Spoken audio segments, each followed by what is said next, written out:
5 number है, which of the following quantities remain same in primary and secondary coils of an ideal transformer. तो ideal transformer में कौन सा quantity same होता है? करंट। क्या करंट सेम होता है? तो नहीं। ट्रांसफार्मर क्या होता है?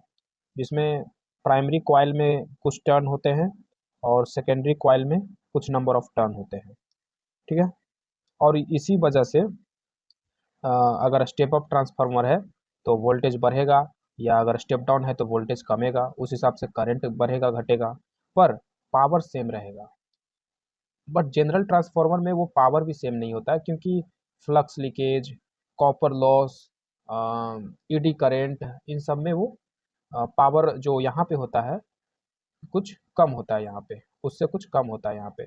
पर यहाँ आइडियल बोला गया है, तो ये जितने भी हमने पावर लॉस गिनवाए वो नहीं होंगे आइडियल ट्रांसफार्मर में, वो सभी के सभी लॉस जीरो होंगे।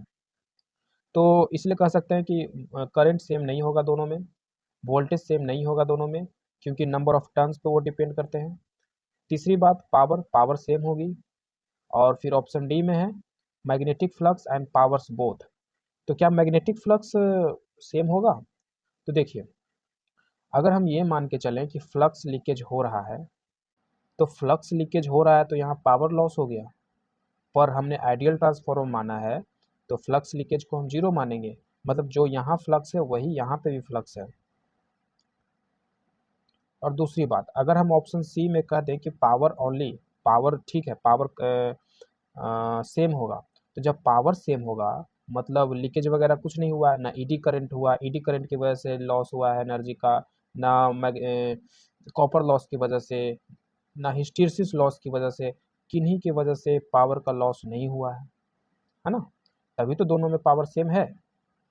तो और इसलिए मान सकते हैं कि जब पावर सेम है तो मैग्नेटिक फ्लक्स भी सेम रहा होगा, तो फ्लक्स लीकेज भी जीरो मानेंगे। तो इसलिए ऑप्शन डी यहाँ सही होगा, magnetic flux and power both are same. समझ रहे हो बात को? पावर सेम होगा तो, क्योंकि आइडियल ट्रांसफार्मर है, और आइडियल ट्रांसफार्मर में सारे जो पावर लॉस के कारण होते हैं वो नहीं होंगे, तो उनमें से एक कारण होता है फ्लक्स लीकेज, तो वो भी यहाँ नहीं होगा, मतलब फ्लक्स भी सेम होगा।